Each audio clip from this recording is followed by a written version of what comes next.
Welcome to today's loop. It's your boy Chris Thames. I'm here with my co-host Jamar Lewis. and we have here with us Veronica Vega, one of my. You should have let me say my own name too. He gotta say his own name. No, I'm just kidding. Well, okay. Veronica Vega. Big time. Singer, reality star, fashionista. Oh, thank you. I'll take that one. You don't get that often? More now than ever, I think. Oh yeah? Yeah. More now than ever? That's excellent. So yeah, let's jump right into it. You're from the Hialeah area and you rep it hard. And I think it's a very unique place. And Middle America and people from outside of Miami don't really know what it's like coming from there. If you could just describe a little, like your time growing up there and a little bit about Hialeah from the people who've never been there before. Well, Hialeah, for the most part, is filled with Cubans. The majority of everyone has probably been an immigrant from Cuba, but it's multicultural also. You also have people from different countries, but specifically the Caribbean, it's more Caribbean. It's a family place to me. It's a community of people that come together, that help each other out, that for the most part, I feel like anything that's family is, sometimes you have your good, sometimes you have your bads, but in time of need, everyone always comes together. I feel like that's the best way to describe Hialeah. And then, it's not upscale. Don't hold back. Sometimes I'm like, well, how do you put it? But I don't know. I just feel like it's a place where honesty exists and where we all wear our heart on our sleeves and very musically inclined. Culture is very prominent there as far as people sticking to their roots and what they exactly. So I mean, and for the most part, the majority of everyone that's there speaks Spanish. We love to eat. We love to be outside. I just think it's a place where when you're just watching it from the outside, just feels free. That's dope. Yeah, because you rep it hard on Love and Hip Hop Miami, and I think like people from like the outside looking in don't understand like this is the real you. This is how women like portray themselves like from Hialeah, and I don't think like people from Middle America are necessarily like used to it. If that makes any sense. I think in general, when you're from Miami, when I say I'm from Miami, I just feel like I put all of us in South Florida into like one section. Because obviously, even being from Hialeah, you travel to different places. You'll go to Alapata, you'll go to Brownsville, you'll go to South Miami, you'll go to Kendall, you'll go to, you know what I'm saying, Miami Gardens, and you'll move around.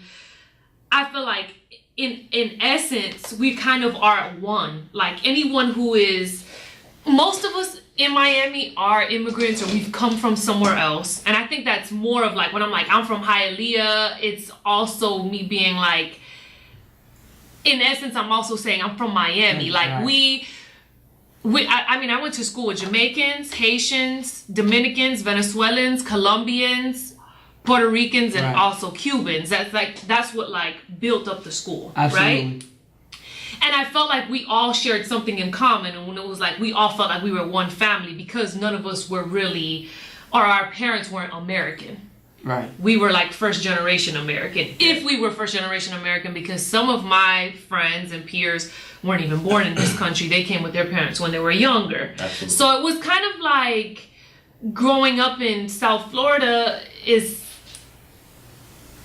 it was like we understood that we didn't really I know what you're trying to say. Yeah, I don't know how to put it into the proper words, but it's like you're engulfed in so many cultures, and you're experiencing so many people from different walks of life, but you guys have a similar story. Which is that we've come from basically struggling backgrounds where our parents really wanted to live better lives, or our family wanted to live better lives, and we've come together and we're all among, like, I can understand my best friend, she's Dominican and Haitian. But her mom's struggle is the same struggle as my mom's struggle. Absolutely. So no matter what our skin colors were or what our ethnicities were, our nationalities were, our races were, it was kind of like we were one community. And I think that that's where I feel like with Love and Hip Hop, it never like really came across. I don't feel racism isn't as big as classism is here. Yeah. Right. That's huge. Right. I agree. And that's why I think my next question was going to be my biggest. What do you think is the biggest misconception of you? That was portrayed like in the show, you know. That I'm short-tempered. Cause I feel like in most scenes it's just like you just see me just go ham. Snap. Yeah. I'm a person who overthinks everything, and before I actually make an assessment, I have already, or before I act on something, I've already assessed it. So, you know, editing is a big thing too. You know, I think so. I think most people are quick to be like, well, in any circumstance, she's just gonna snap on you because you don't know, or that I would walk into a room and I would just be mean. Right. So you know, do you ever get that thing where people are like, yo, she's just a bitch, like from how they showed you on the show? Yeah. Yeah. I think it's funny because I just came across a situation with a man who was like, oh, well, I've been trying to talk to you forever, but I was like, well, how come you didn't approach me?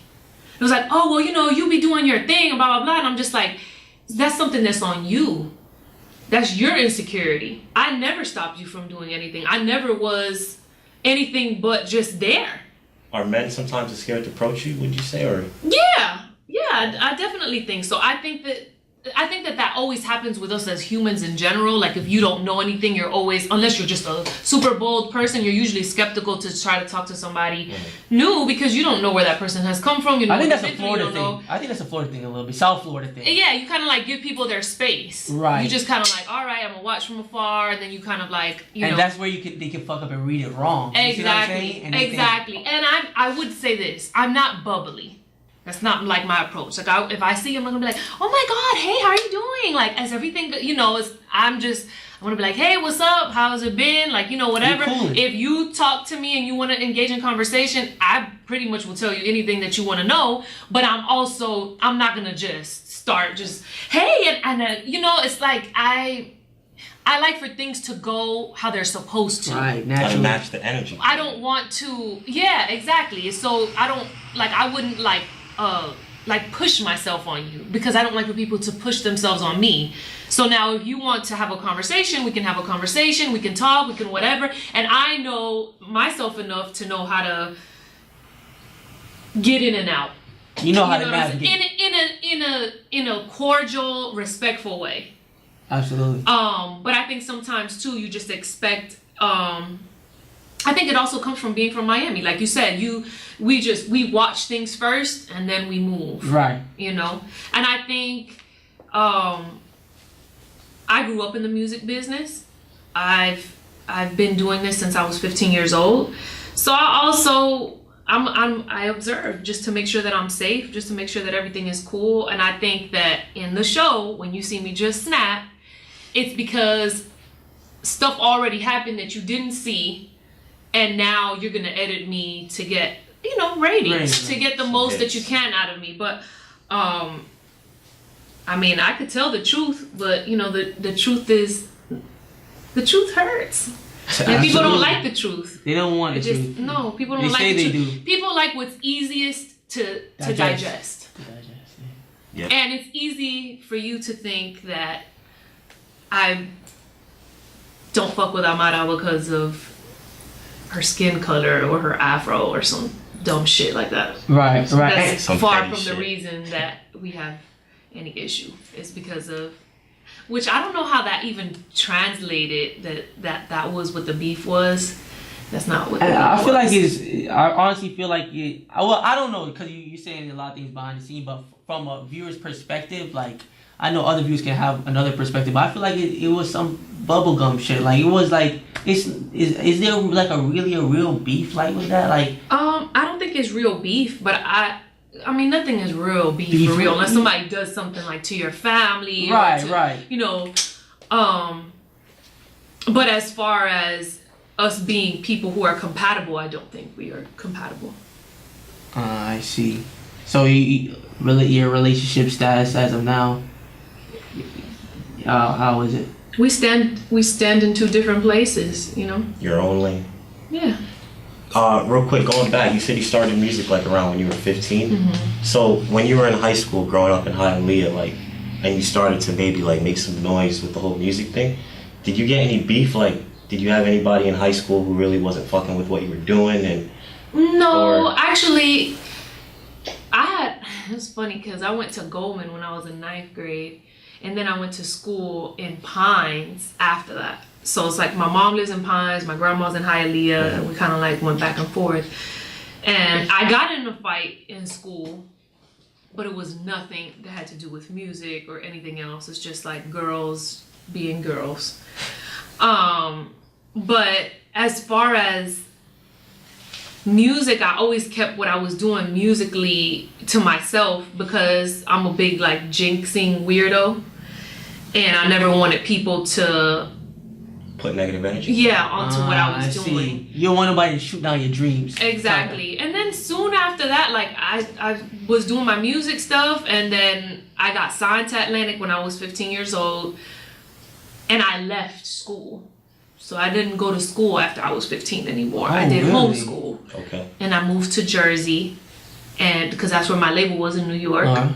And I lived there for some time. So I didn't really engage with, you know, I had it's funny because I still talk to the people who I was cool with in middle school and stuff like that. I still communicate with them. But other than that, as far as like living a regular like adolescent life, I didn't really do that. I just started doing music and hanging out with grown people that do grown stuff, you know. Right. And they didn't get to that like in the show because I didn't even know like you were like homeschooled and stuff like that. Well, you don't want to on the show. They don't want to say nothing that's not interesting. Like you want to know if I want to beat a bitch's ass. Right. Because I think that's cool. Like I think that's dope. Like that you were signed at 15 and you cleared the city. Left school. You left school. Like that's a cool story for like a young kid. Like which kid wouldn't want to like follow their dreams and like fuck school. I'm gonna follow my dreams. I think it's dope.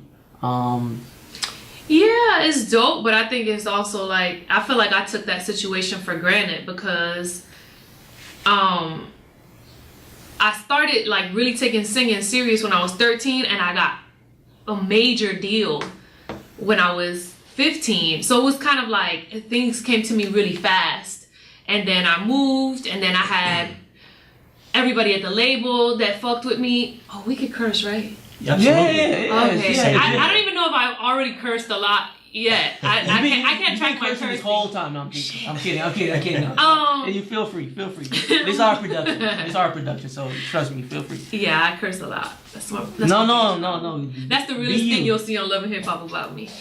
Be you. Cursing. Be you. Just be you. I lost my train of thought. Oh, like you're saying like Must have been a lie. No, that's what my grandma said. Yeah, but you were talking about how you were like navigating at a young age signing that deal, and maybe I don't know if you were saying it came to you too fast and you didn't take advantage of the moment. Yeah, so I mean, being that young, obviously my mom was with me the entire time because I couldn't do anything on my own. So my mom was traveling everywhere with me. She left my two sisters and they kept going to school. So we basically moved and left the family like to do for themselves type of thing. And then while I was over there, I was doing music, whatever else, and we were trying to find my style. Like as a child is always different as doing music as an adult because you've already had different experiences. You kind of know who you are. But when you're 15 years old, it's kind of like, shoot, I wasn't even a woman yet. Like I was still trying I was still like trying to figure out like which guy I liked and that kind of thing. So we were trying to figure out the music, but you know, there was different avenues, different things that you can do. You know, it's all about figuring out like what you want to be as an artist. You are. And I was very much influenced by my family, especially because my mom was there. Then your label has a different idea, then you have a different idea. And then you're kind of like scared as a child to be like, this is what I want to do, because you don't know if it's wrong or if it's right or like how it's going to be perceived. Mm-hmm. So a year and a half later, I ended up getting dropped from my label. And I think that was around the time where like music started getting downloaded a lot, and like what was it, like Napster and like all of those, the LimeWire. And so labels had to like readjust. And I remember, long story short, I got dropped. I ended up having to go back home. And it was just like, oh, I gotta face all these motherfuckers who, like, I left and was like, hey, shit, I got signed. And then you gotta come back and humble yourself and be like, shit, like, I'm starting from square one again. Yeah, you gotta get on the grizzly. And that taught me so much about life, because I was like, in life, you can be up one day, you could be down the next. So it's never like about hanging out with people or treating people a certain way based off of where they are, because life is just like, it just moves, and you can't change that. Like one day you have everything, next day you have nothing. Right. So that happened to me. I mean, I still had my family, but I lost everything that I really wanted. And I had to kind of start from scratch. And then after that... What age? Not to cut you off. 17. Okay, 17. Yeah. Okay. So then I start, like, basically just, like, trying to figure it out on my own. But my mom was just like, I guess she was kind of over it. She was just like, listen, you know, we tried it, we moved, whatever. But it was starting from scratch again, to get signed again, to figure out, like, it was a lot on my mom, because she had 2 other kids and a husband, and she was basically, you know, it wasn't like it was just me and her. It was a family. So I think it made her like try to figure it out. And at the same time, I was just like, yo, I'm grown. Like, I still want to do my own stuff. Like, I don't want to pull up to places with my mom. Like, I feel like when my mom is there, people aren't honest with me the way that they would be. You know, just, I feel like anybody who's ever had a momager feels the same way. You're absolutely right. So I was like, I started trying to figure stuff out on my own. I started like trying to create a website and trying to book shows through my friends, and, you know, just trying to do my own thing. Right. And I ended up seeing, well, during the course of like me being signed to Atlantic, I worked with a lot of like amazing people, met a lot of amazing people. I like was in the studio with Tricky, Stewart, with The Dream, was working with him at that time. The Clutch, which is where Carrie Hilson was working, which are songwriters that's out there. Polo, Dawn, which I'm signed to now. So I ended up being able to like brush shoulders with all of these people. So when I got dropped and then was looking for opportunity again, I still had a good rapport with all of these people. And one day I saw Polo, and I was like, well, I always wanted to work with Polo. So when I was signed to Atlantic, he was really busy because he was doing Crying Out for Me for Mario, and he had just done the Buttons record for the Pussycat Dolls, and he was just doing Glamorous and like all of the Fergie stuff, London Bridge. And so when my opportunity came to like sit down with him and be like, yo, I really want to work with you. I remember my A&R was there, my mom was there, and I was like, I really want to work with you. And he was just like on another level, like putting out #1 records. Right. So it's just really hard to, he was super hot. And I never got to work with him. So I saw him one day again, and I was like, yo, you remember me?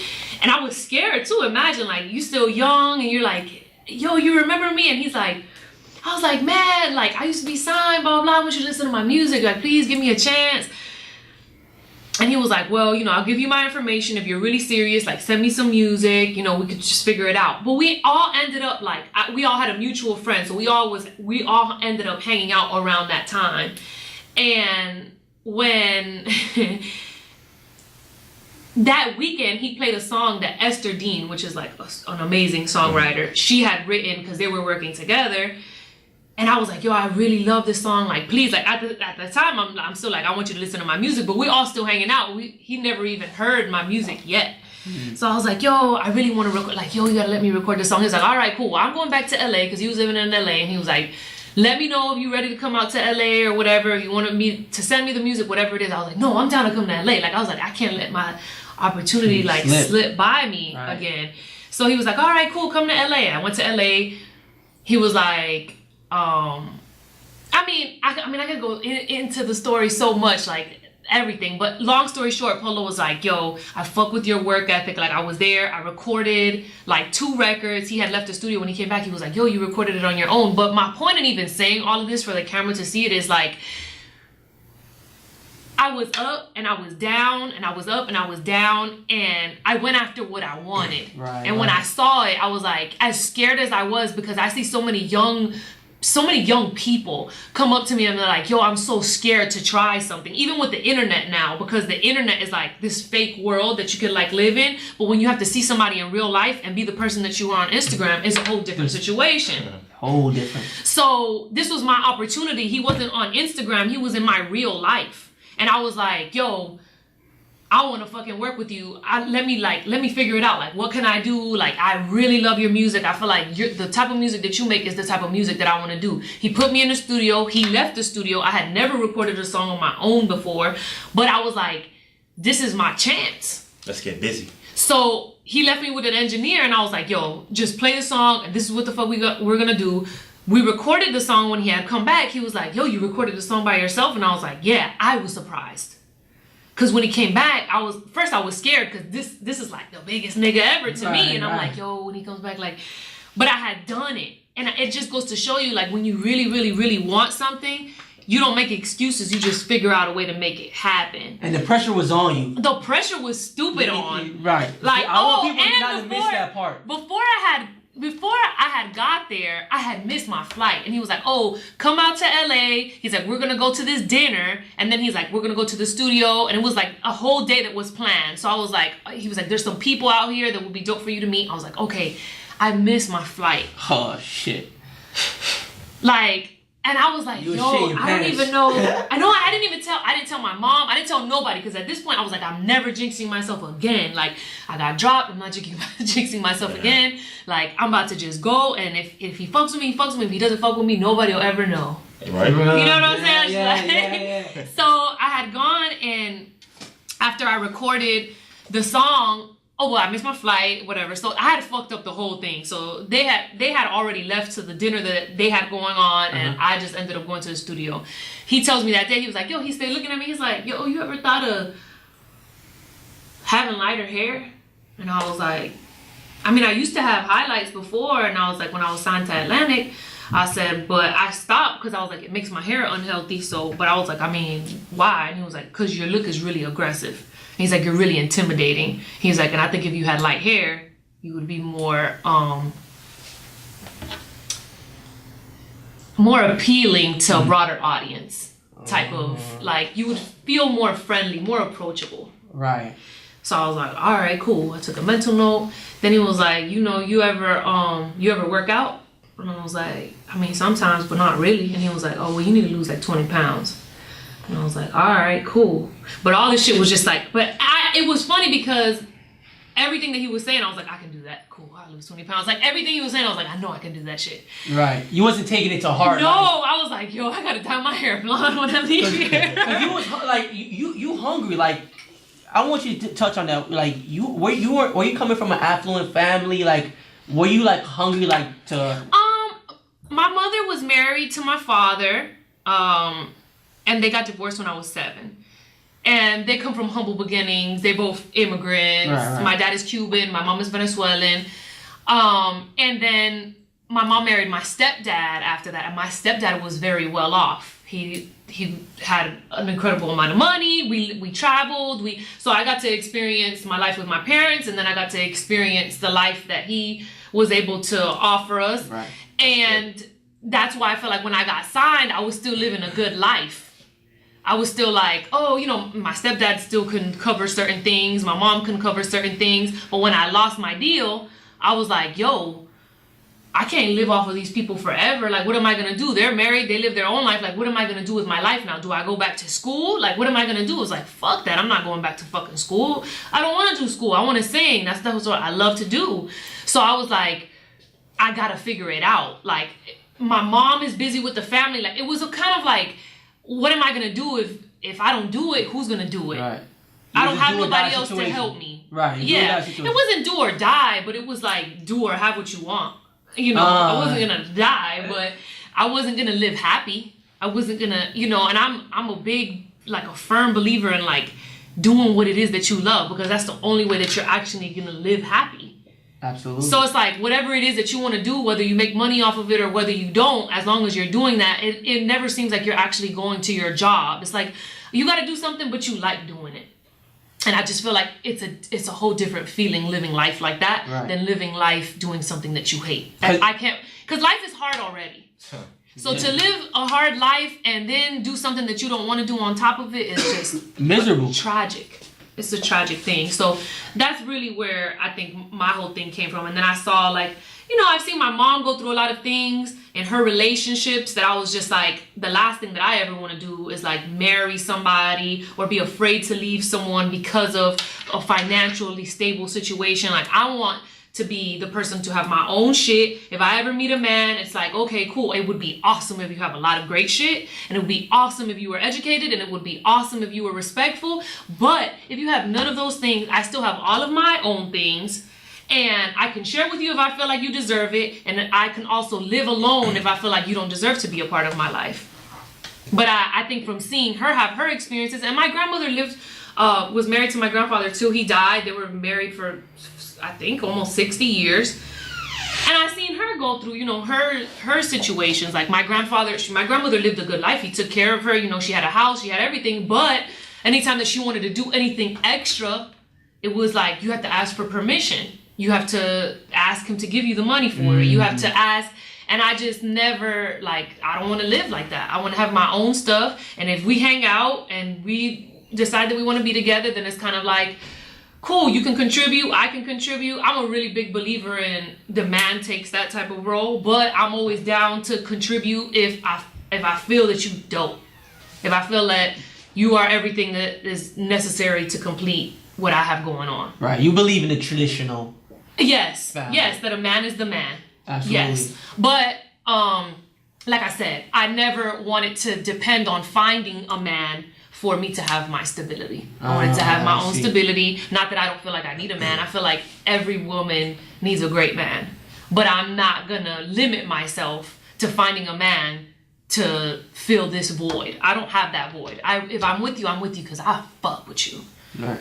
But not because you got anything that I'm looking for aside from what's in your spirit and your soul. Right. I don't know. I get this. I don't know if it's the music or your energy, but I get the vibe that's like, fuck that nigga, I don't need him from you. I don't know why. Yes, but I do feel that way. And I do know what? I do that also because I feel like, and maybe this is the wrong approach, but if I'm like, first of all, I'll never tell a man, fuck you, I don't need you, unless you start getting smart with me. Right, and then right, I'm like, right. you can get the fuck away from me ASAP. But it's almost like, if a man really, really, really likes you, and I feel like so much shit has changed as like life has gone on since I was a young girl. Men now don't approach women with a proper approach. It's like some bullshit ass like, what's up? What's up? I'm a woman. Like, not only am I a woman, but I am like, I wouldn't approach, if women were supposed to approach men, I wouldn't approach and be like, what's up? If this was a woman's job, because I believe in whatever works for your relationship works for your relationship. Right. If a woman wants to be the man and the man wants to be the girl and whatever, that's cool with me. But what I'm saying is what works for me is what works for what I like. You know, obviously Right. everybody likes certain Absolutely. things. But if it was opposite way around, I wouldn't be like, what's up? I'd be like, oh, hey, my name is Veronica. It's really nice to meet you. What's your name? You know, what do you do? What do you like to do? Whatever. Like, would you like something to drink? Would you, do you want to sit down? I'll pull out a chair for you. Like, I want you to understand that I want you to be a part of my life and my space. Right.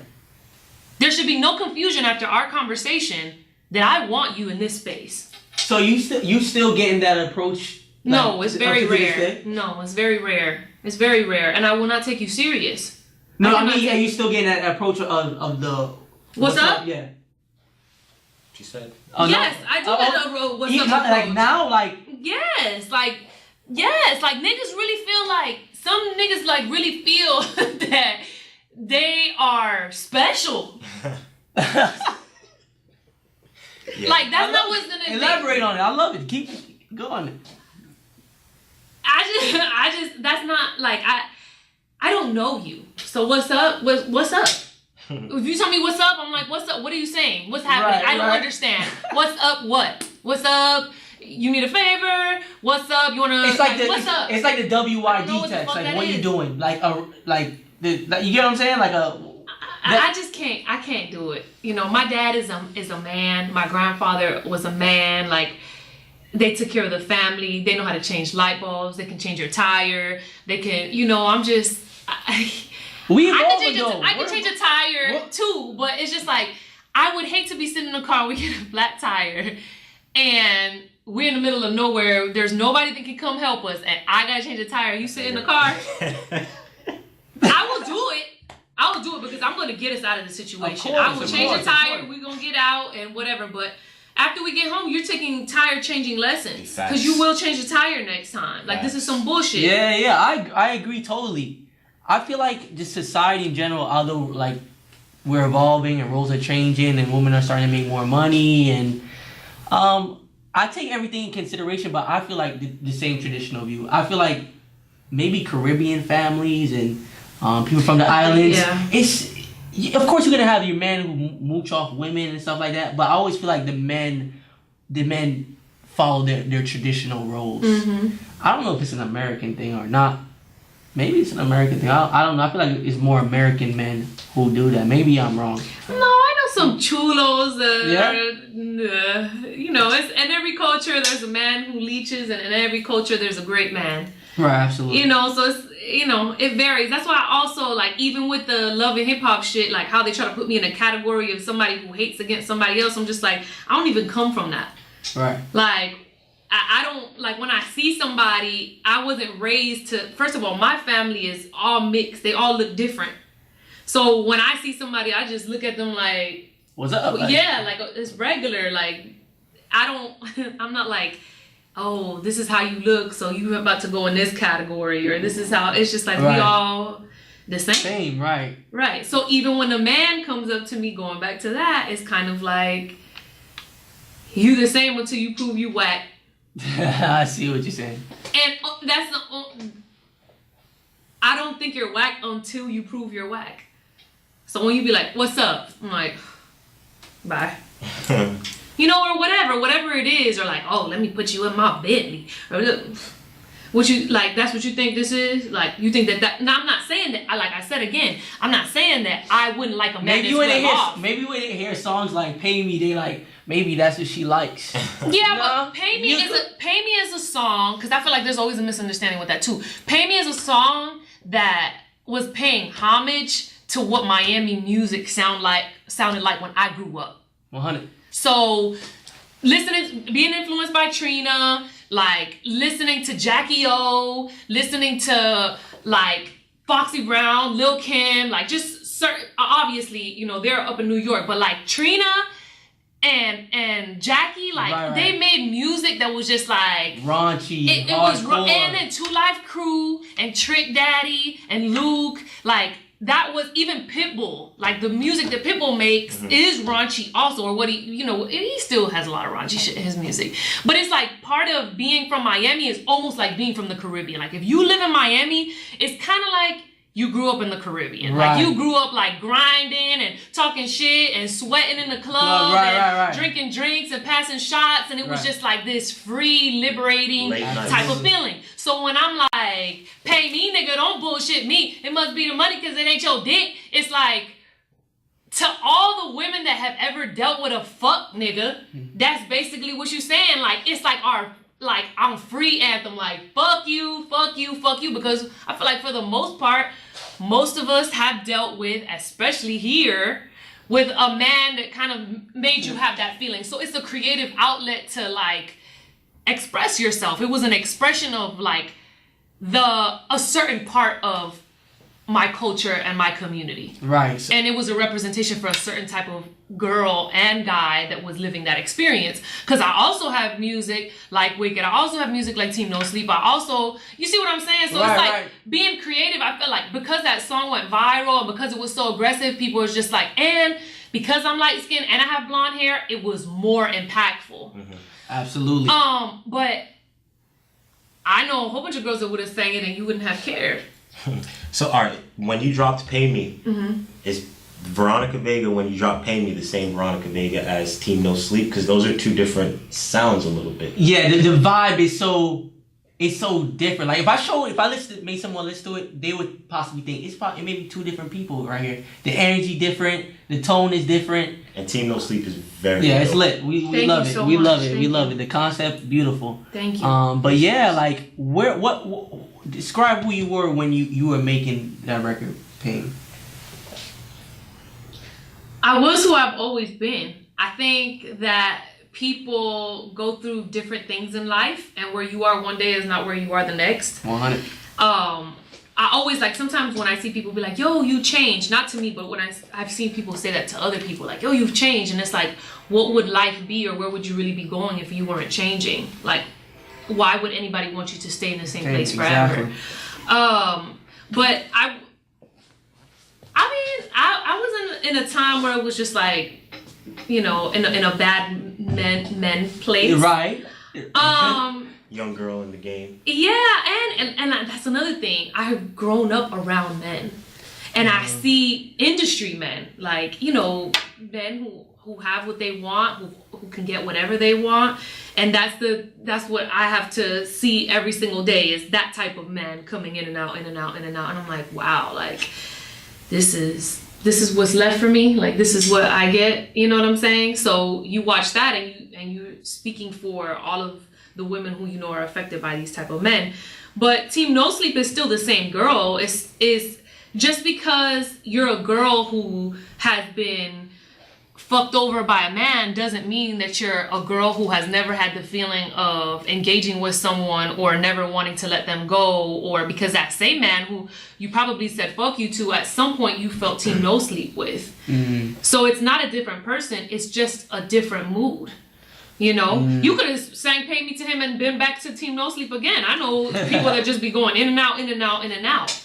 So I hate to limit myself to one thing, because I feel like as my generation and the generations younger than I am, there is no limitations.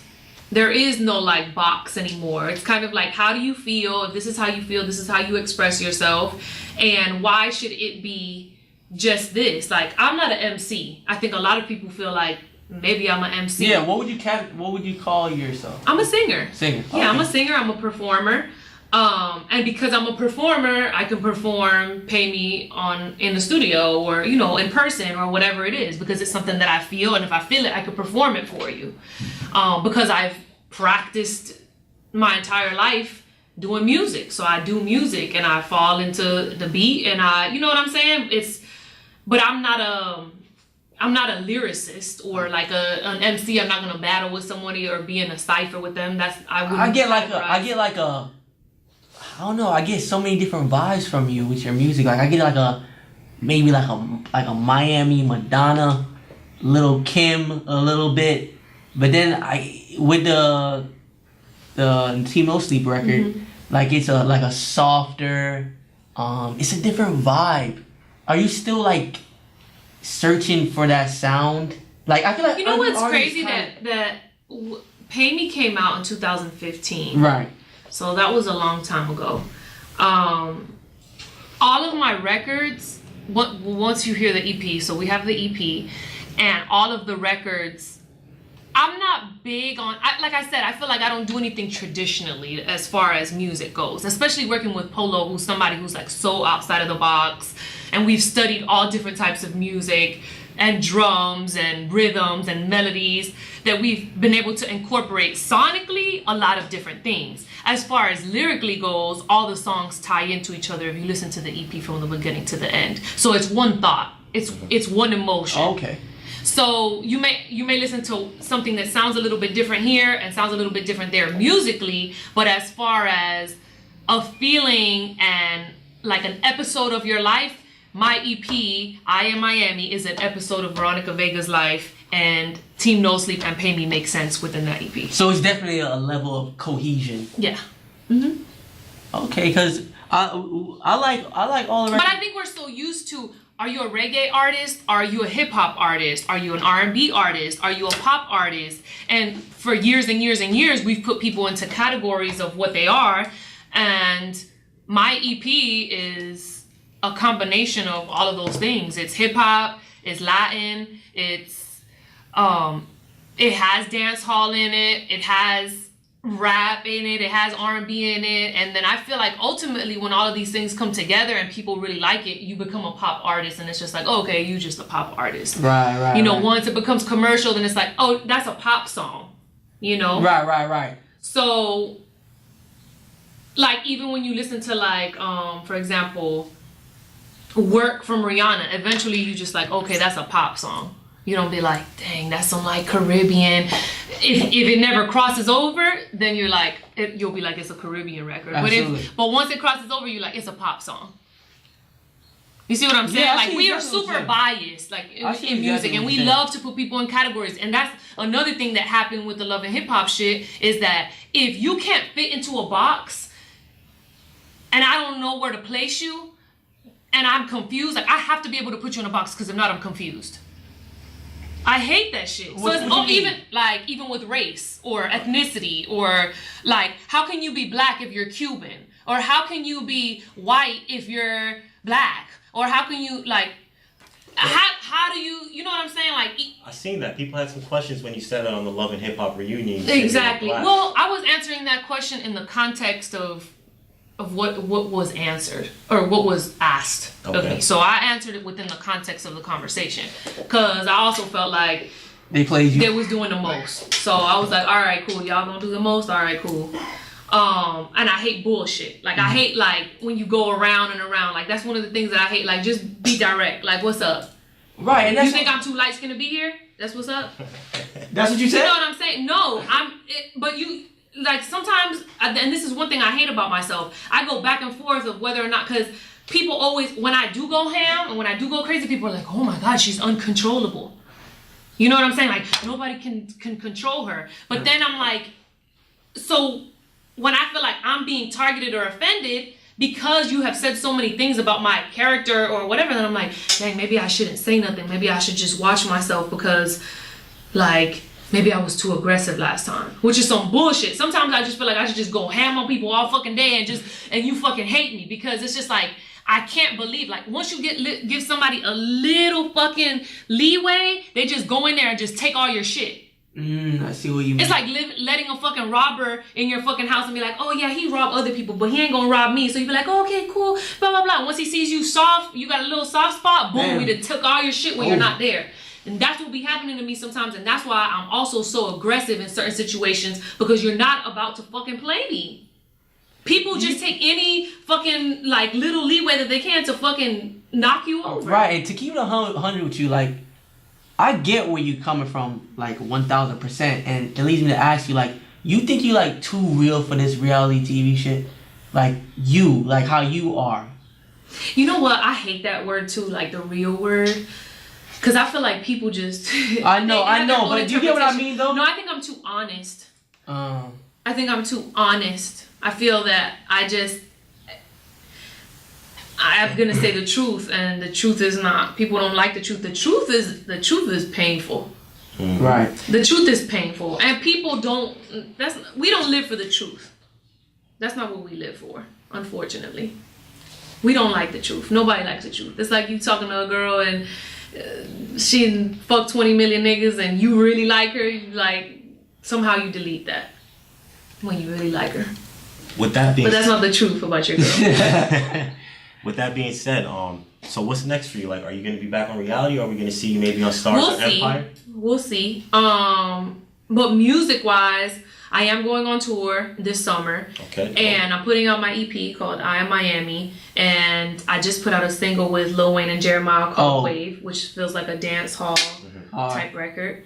So I'm shooting a video to that also and putting that out. So we're just putting out music, which is really all that I ever wanted to do, even through Love and Hip Hop, was just create awareness that I exist so more people can encounter my music. Absolutely. Right. And what I think kind of sucks a little bit, because I see a lot of the hate that you get on like social media and stuff like that. And then you look at, like, you say fuck all the reality TV show, and then you look at your actual music. Do you think that has hindered you, like, your perception on that TV show has hindered people's ability to take you in musically and taking your talent? In this day and age, I can't really answer that question because I feel that it's not like it used to be. Like, nothing is like it used to be. That's probably another reason why I did the show, because I realized, like, I'm so, like, old school in that sense of, like, certain things go a certain way. And when doing the show, I was like, I mean, it's not like we're doing a documentary on Veronica Vega's life. This isn't about Veronica Vega. I'm not executive producing it. I have no control over edit. So I was like really weary about it, because you already know going into it there's gonna be something that's somebody else's agenda, not yours. But I have so much shit in my mind right now that you would think I was high, but I'm not. So I'm gonna ask your question. No, I want you to like just say what's on your mind, because I feel like it is kind of hindering, because nowadays you see like with that's what it was, the hindering. Yeah, like I feel like people are buying into personalities. I think people do buy into personalities, but I think that had you not watched Love and Hip Hop, you weren't even watching my life or my story in general. True. Now you may hate me, and there may be some people whose minds you can't change, but if you're consistent and you continue to work, people will eventually see the truth, because the truth is something that is inevitable. Like, the truth comes out always. Never changes. So you might not fuck with me now, but if you're a person who would have fucked with me from the beginning, from before the show, then you're still gonna fuck with me at some point. Now, if you were somebody who was gonna hate on me from the beginning and you was just never gonna fuck with it, it doesn't matter what I would have done at any time. You was not gonna fuck with me anyways. Right. So I think right now it seems that it could feel that way, but I feel that the people that don't like it or whatever it is, like, I'm not a person who stops.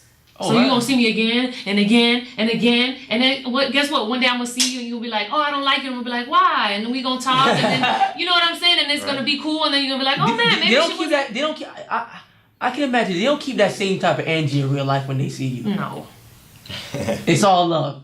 It's always love. It's always love. Because I think about it, like the hate you get, and I think about the neutral people, like.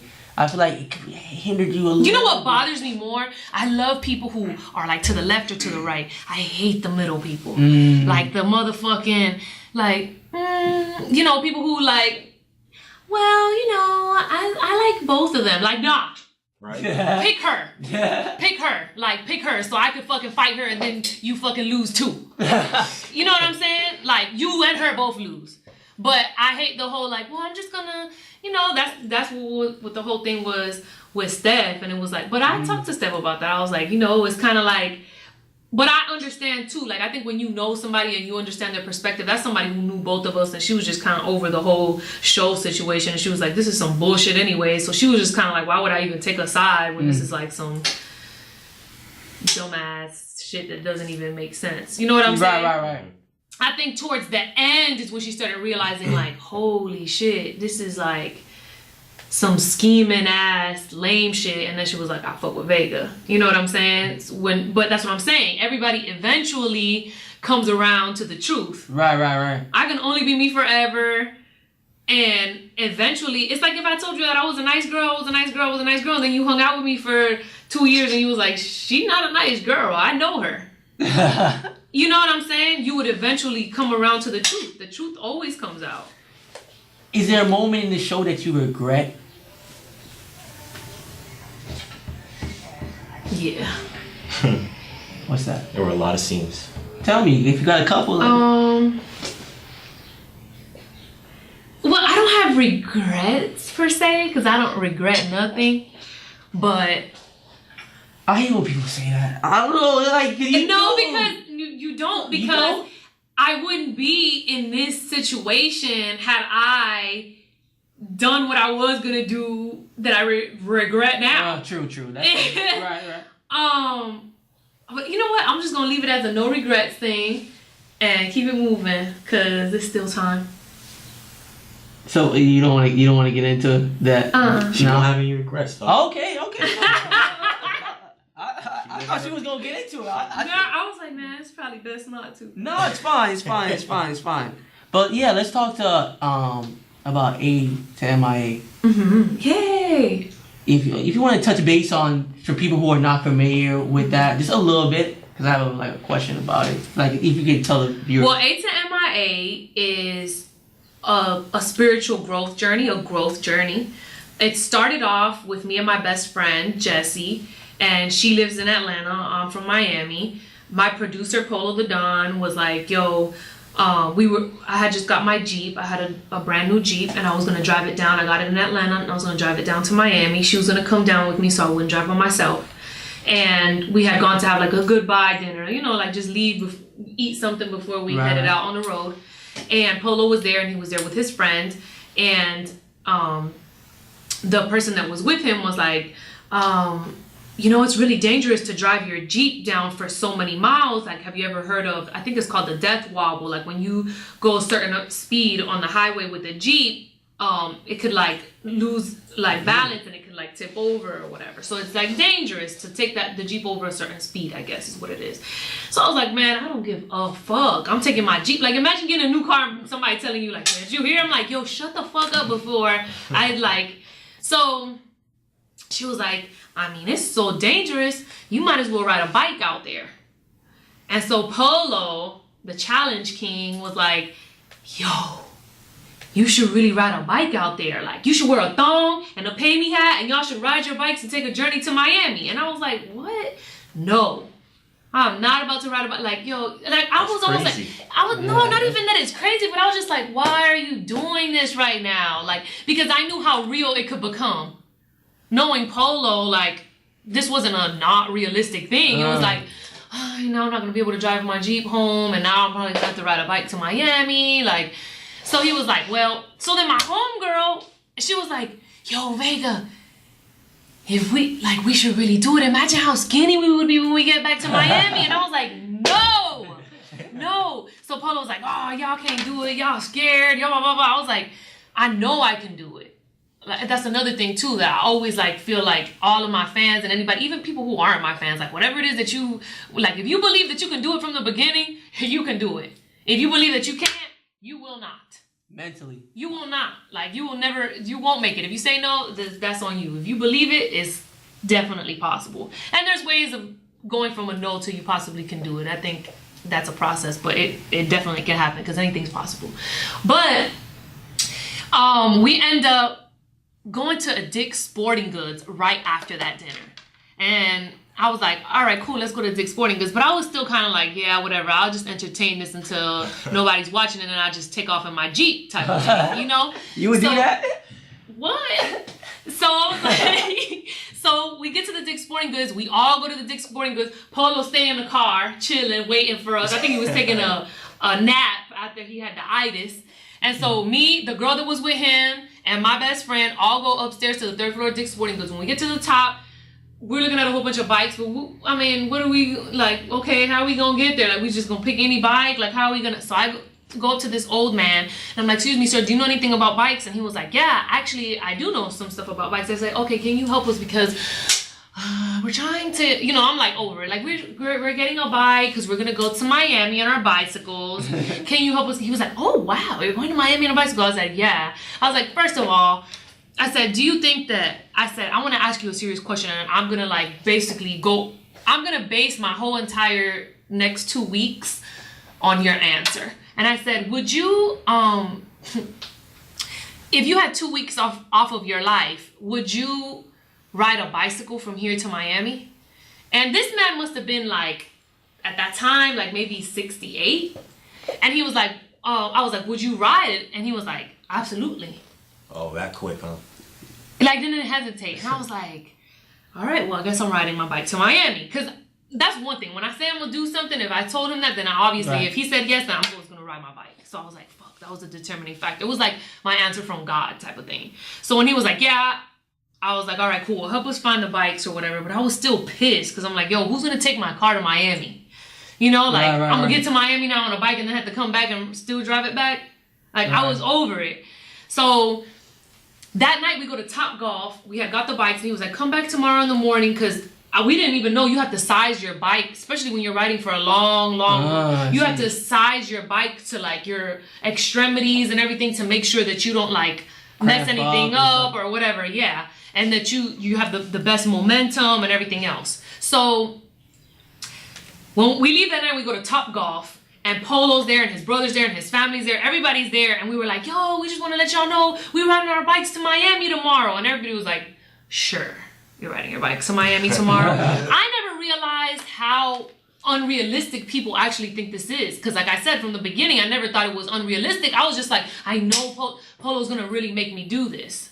That's why I was so over it, because I was like, when he had told me, because I was like, this is not like a joke. It's like, this is a real thing. Like, this is like, we're really gonna have to ride my bike to Miami. So they were like, oh yeah. I was like, my homegirl's like, yo, we already got our bikes and stuff. And they were like, yeah, I know you got your bikes and I know you got all your equipment, but like, are you really gonna go? You know how people buy workout clothes, but they never have intentions of ever going to work out? Right. So I was like, yeah, I know you got your stuff, but like, are you really going? Like, do you guys think you're gonna make it? Nothing makes me more mad than somebody questioning like some shit. Like, me? Of course I'm gonna do it. I'm always gonna do it. I'm gonna finish every time, like, every time. So I was like, what? Like, how do you even think that we're gonna quit? Like, I don't understand. Like, I don't understand that mentality. So I was like, all right, cool. That night, Polo's brother was like, yo, y'all going to Miami on bicycles?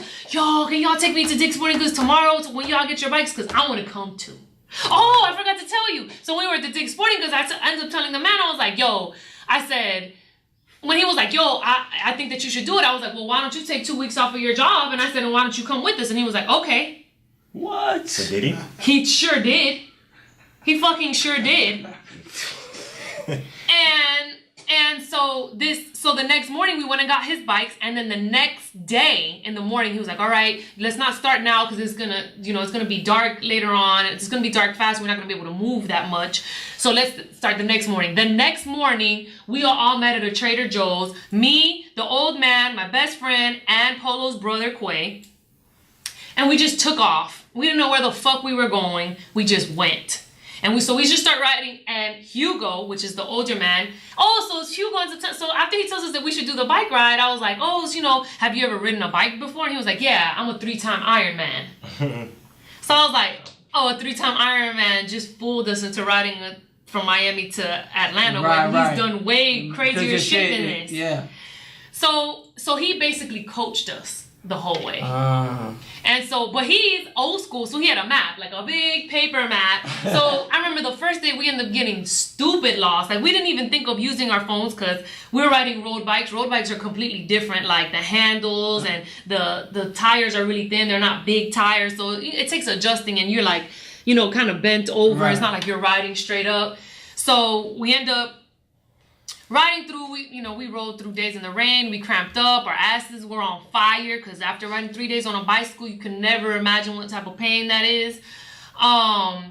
But we all like stuck it through. And during that process, I feel like you end up finding out, like, are you a person who knows how to compromise? Are you a person who has patience? Are you a person who can work in teams? Who, you know what I'm saying? And then let's say that I end up getting mad today and I'm like, I'm just going to ride off on myself. And then you leave and you get a flat tire. But guess what? You don't know how to change tires. So guess what? Now you were 30 minutes ahead, but now you got to wait 30 minutes because the people that was behind you is the people who you need. So the bike ride essentially teaches you life lessons in the process, things that in a compact way. Yeah. And like I said, it rained on us, so it's like eventually, like after you pass the Florida-Georgia line, you're kind of like, why would I continue to do this? I already know I can do it. Once you pass the Georgia-Florida line, you're like, I already know that this is easy for me. So it's like, you then have to figure out, do you really want it? Like, how bad do you just want to be in Miami? Like, how bad do you want to accomplish something for yourself? And I think that happens to us in life in general, that once you already know you can do something, you're just like, oh, fuck it. And you just kind of like give it up halfway through. And it's almost about like, now there's people watching you. There's people that have invested in you. There's people that, we started putting it on Snapchat and people just started following the story. Like, look at these crazy motherfuckers just riding bike, just not knowing where the fuck they're going. And we would meet people like at Waffle Houses and shit like that. And they were like, yo, we're going to follow your story. And people would see us on the side of the road and they would stop and they would help us change tires. We would ride in the rain.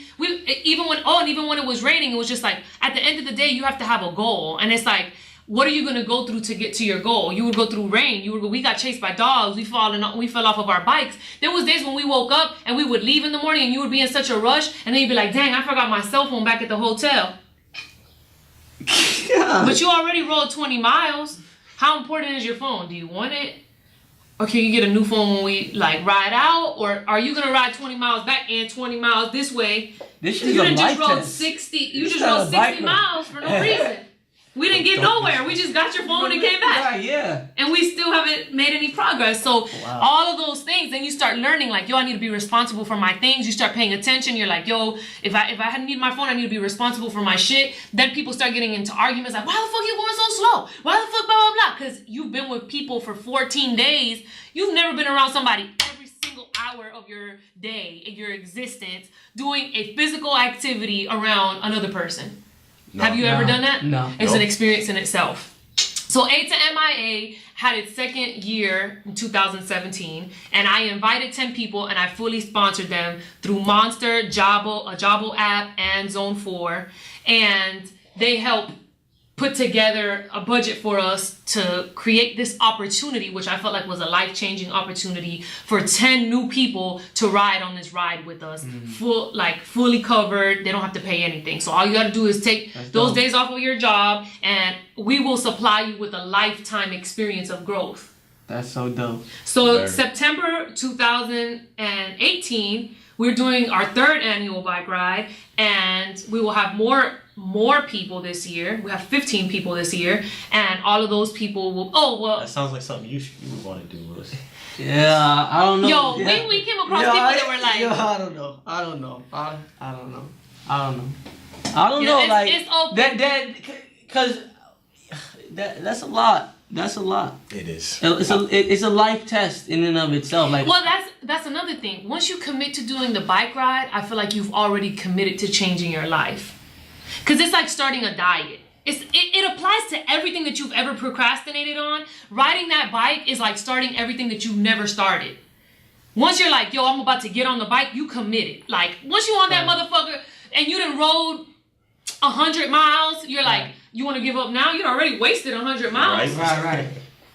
I see exactly what you're saying. I think it depends on the person. I feel like I can manifest that on my own. I know it may sound crazy, but I feel like I can manifest that on my own. Of course, I definitely think it will make me a better man. I just think you've never, this experience is unlike any other. Right, true. And I think it teaches you to appreciate things also. You can manifest anything that you want to manifest, but the experience in itself, being amongst a group of people who are in search of the same thing that you're in search of, also learning certain things about yourself that unless you were put in that type of situation, you wouldn't come across. So you wouldn't know if you needed to work on it or if you didn't. Very true. Because manifesting something is something else, but having an experience and understanding where your flaws, where your strengths and your weaknesses are is something that's really important to attach to life, to be able to like help you with certain life situations.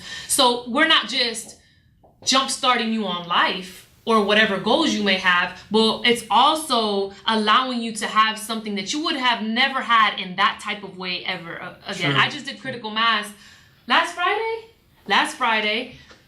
It's nothing like the bike ride.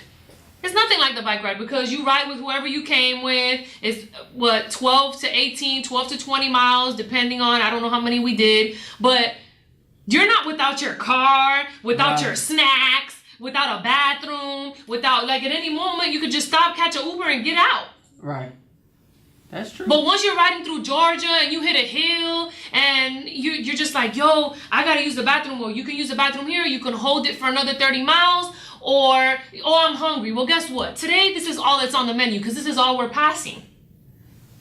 And so you just start appreciating different things in life. Like, yo, every day I do whatever the fuck I want. And now I'm limited to these type of things. What will I do when I'm limited in life? Will I make the best out of it? Will I get upset? And then will that anger carry on to my next day and affect my whole next day? Or will I change into somebody and adapt to a situation to actually become happy from within? So it's, like I said, it's so many things. There's so many factors. It's a life-changing experience. And it was so impactful that I seen on the show that you reconsidered, like you were saying, like you don't know if you still wanted to do music.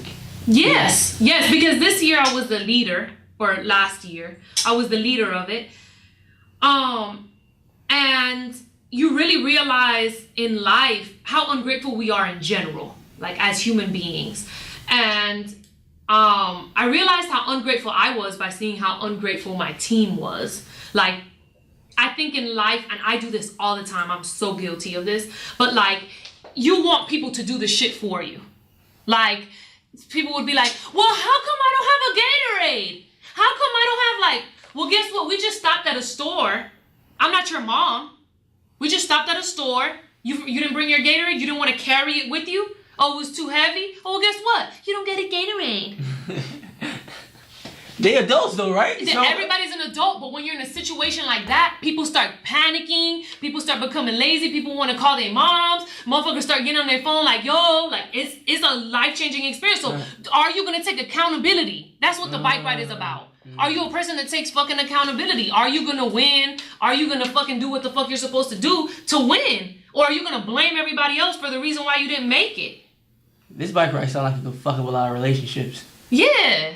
Well, yeah. So when I did the bike ride, I was like, what is the purpose of, like, if people in life are so ungrateful, what is really the purpose of me doing music? If motherfuckers don't even care.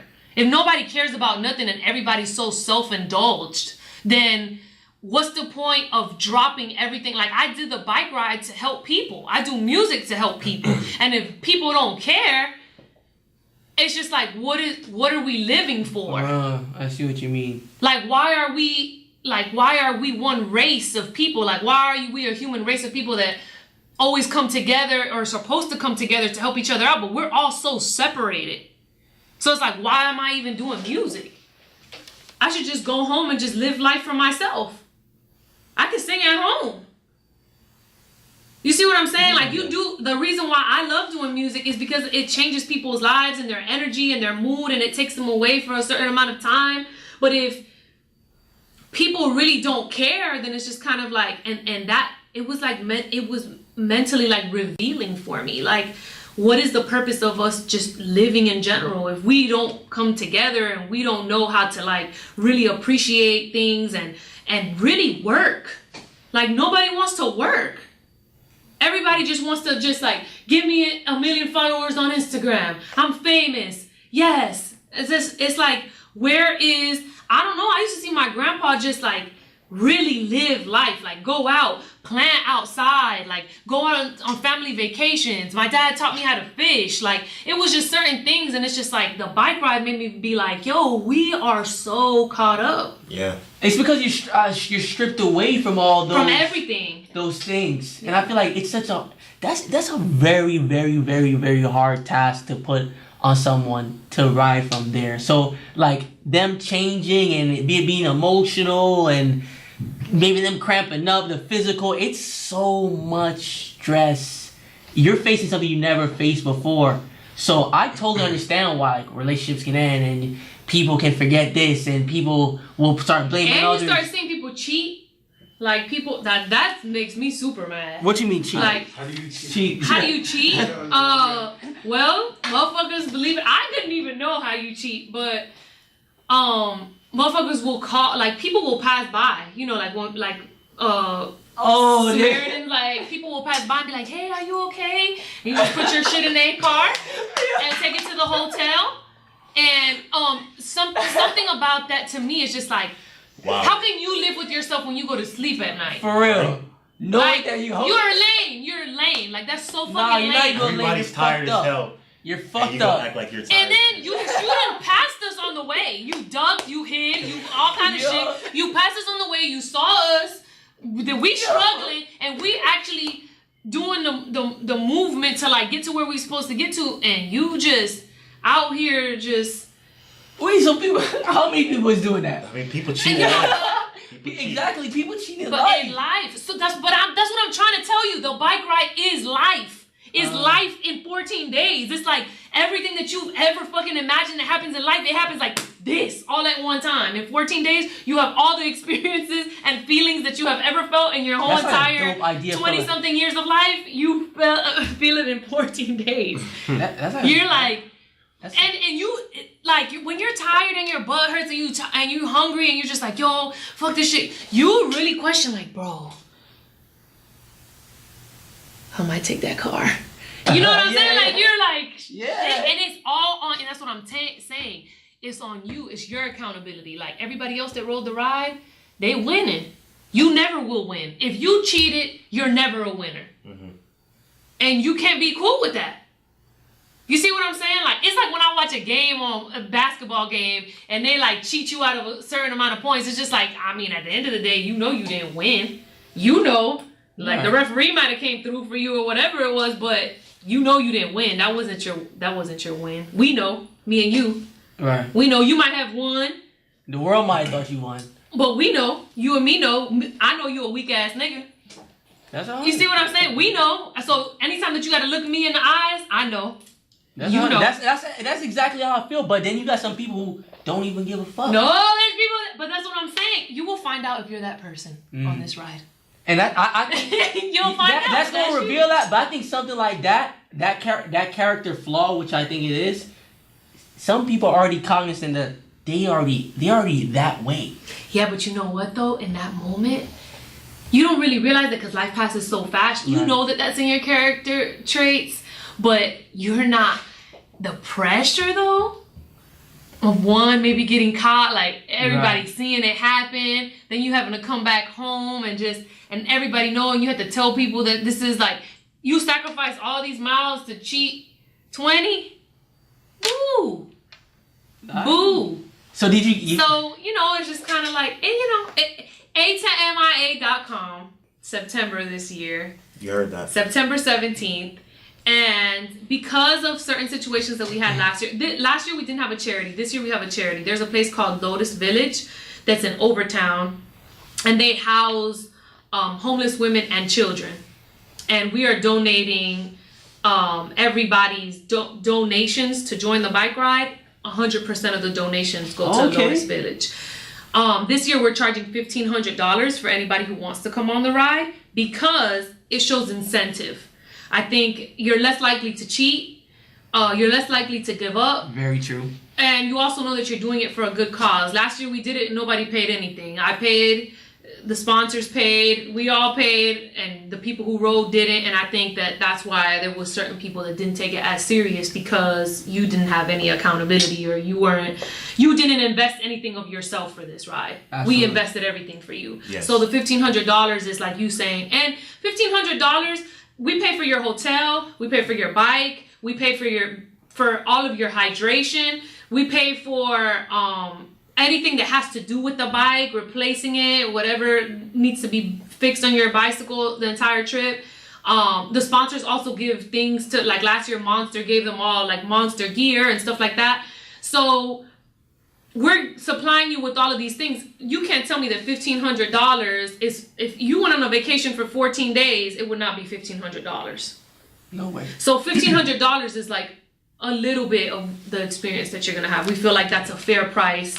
You know, people can, if you really wanted to come on this ride and you didn't have enough money to do it, it gives you, because it's a decent amount, it would give you enough time to raise that amount if you didn't have it. So you can have this experience. Absolutely. I understand. So we have a couple more minutes left, so we'll just squeeze in a couple questions. I did want to ask you a question though relating to hip hop and if you think some of these musicians are good or bad for hip hop. So you could just say yes or no. Lil Xan.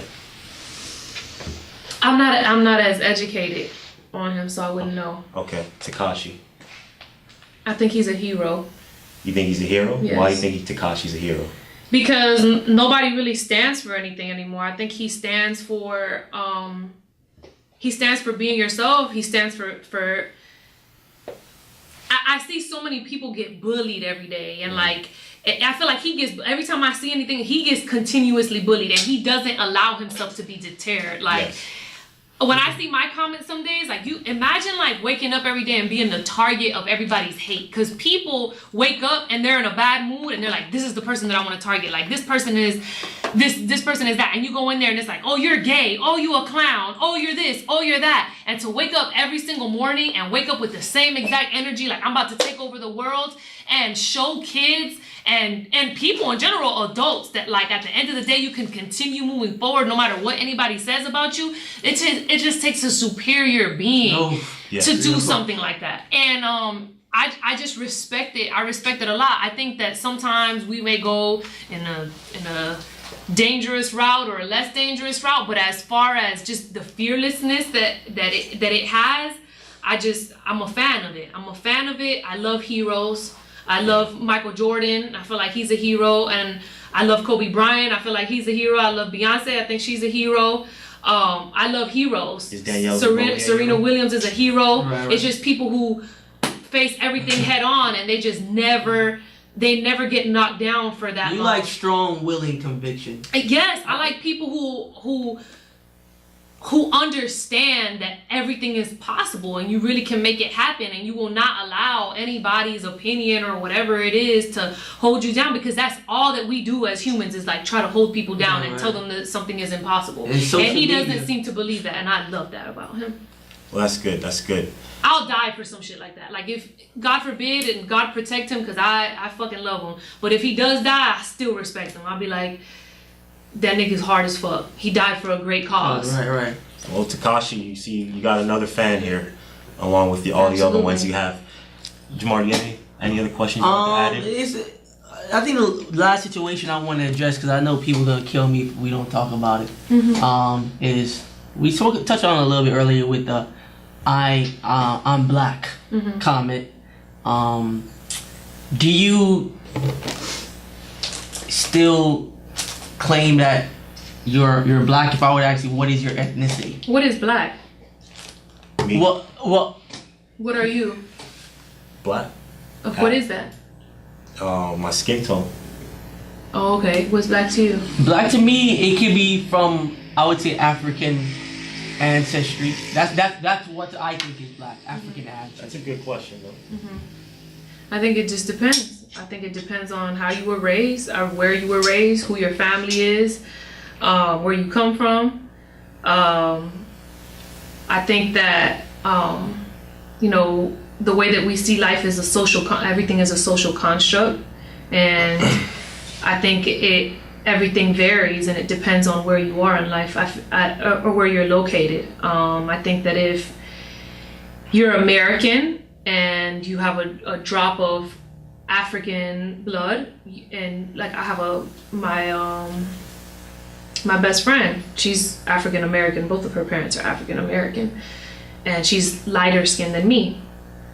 And when people see her, they're like, "Oh, you're mixed, right?" And she gets really offended, and she's like, "I'm not mixed. I'm black."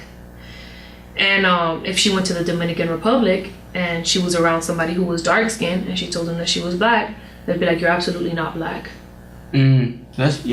I'm black. I'm dark skinned. You're light skinned. You're not black.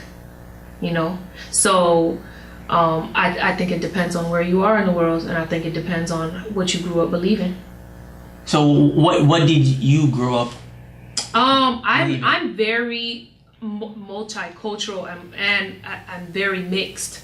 So there's so many different elements and things that composes who I am as a person. I think a lot of us also don't necessarily know what our history is or where our family comes from. 100. So a lot of people, I like I said, I just feel like we spoke about it on an African American platform, and I think it was judged in that way. You know what I'm saying? But I am so many things, and I'm proud of being all of those things. And I will never, like I said, when I was asked the question, that question was asked to me in a certain context. Can you explain, because can you explain to them that type of context, the context of that? The question to me was asked, I don't know, I always take things, like I just feel like I always understand where motherfuckers is coming from before they come. And you know, you don't see it in the edits or whatever, but it was like, it was antagonizing what was happening. And so it was like, so what you want me to say? What you want me to say I'm black? Is that what you want me to do? You want me to tell you? No, I'm not talking to you. I'm talking as if I'm on the show. So, right. So, of course, it's taken as this is all that I represent, or this is all that I am. I am black. It's not all that I am. But because of the way that they asked me the question, and it was like, so Veronica, after you asked me about, after you tried to antagonize me and try to put Trina in a position that was even whack for her own career, because why would you even ask Trina? Leave her the fuck alone. And why is this my question?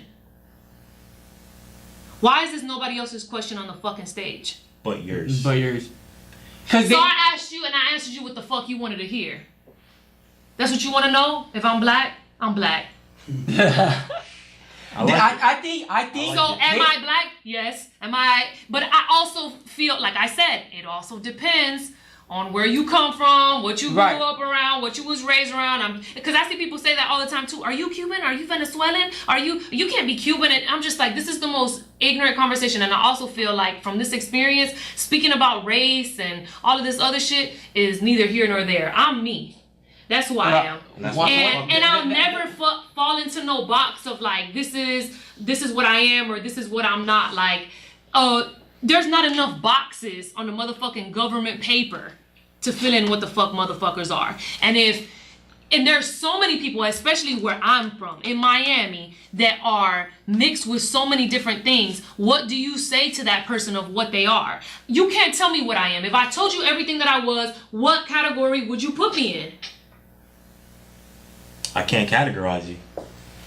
And that happens for all of the millennials that come after. It's like now we're in such a place where everybody comes together, where it's like back in the day it was like, okay, it was like Europeans, the British, and then the Native Americans and the fucking Africans.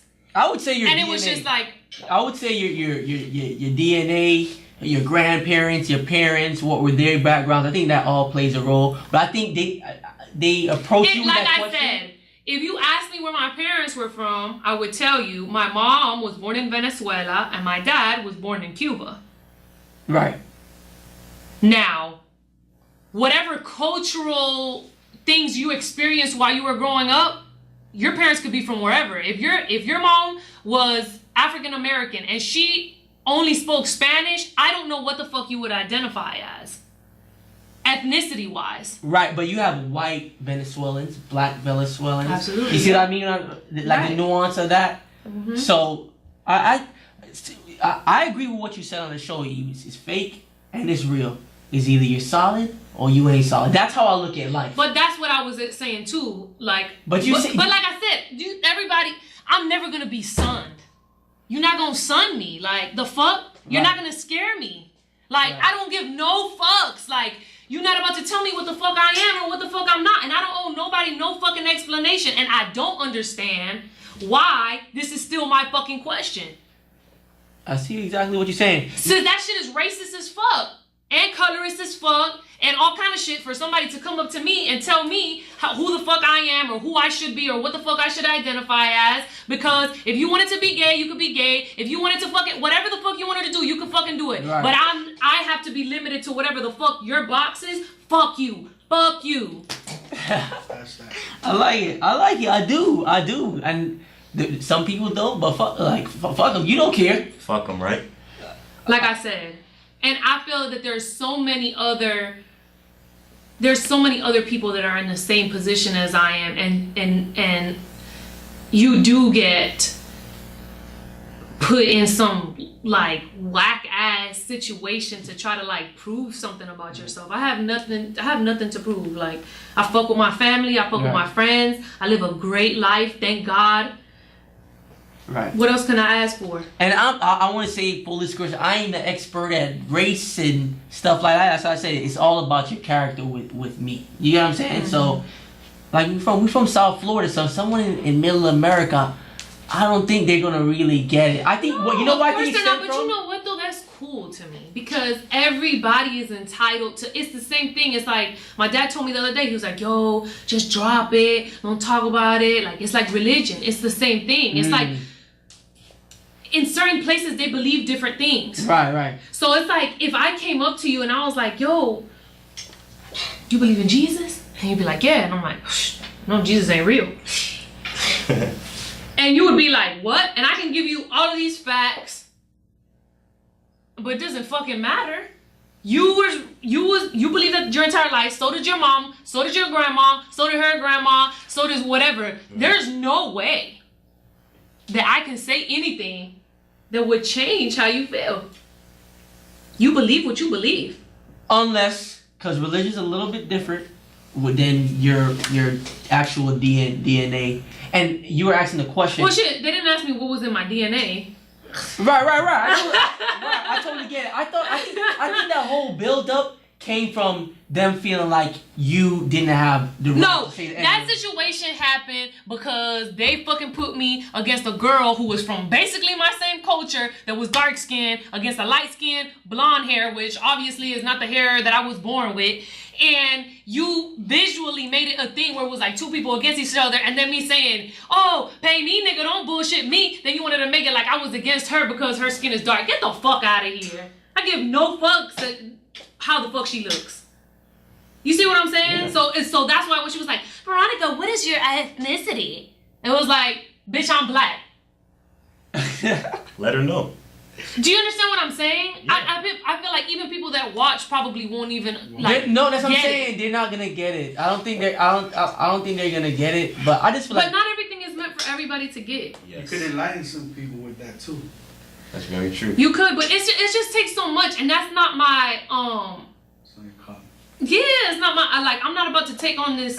I'm not about to take this on. Like I was just watching something on Logic, and I feel that Logic the rapper. Fuck with Logic. Logic but Logic has logic. You know what I'm saying? He has way more self-control than I do. That's the thing, though, you know Veronica.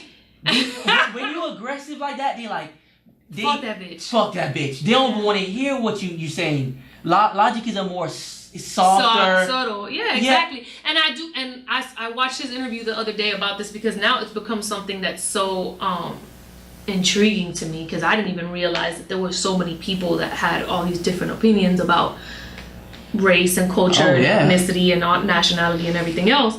And he explained it so well, and I was like, wow, like this is but in his he wasn't defending himself more so, and I feel like that was also why part of the show I felt like I was always like on the defense. I was always having to explain something about myself, and I always felt like why do I have to explain this about myself? You see what I'm saying? Like we're protecting someone else from not having to explain themselves, but you want to ask me to explain myself. And that was that's where my aggression came from. It's just like when somebody continues to like try to punch you or try to get you or try to whatever, eventually you're just gonna like become a rock and you're just gonna stand there and you're gonna be like, nobody's gonna fight me. Right. You know what I'm saying? And sure. you just gonna do whatever the fuck you feel like you need to do to defend yourself. And that's basically what happened to me in my situation there. You know what I'm saying? At least for the reunion part. Understood. That's how I felt.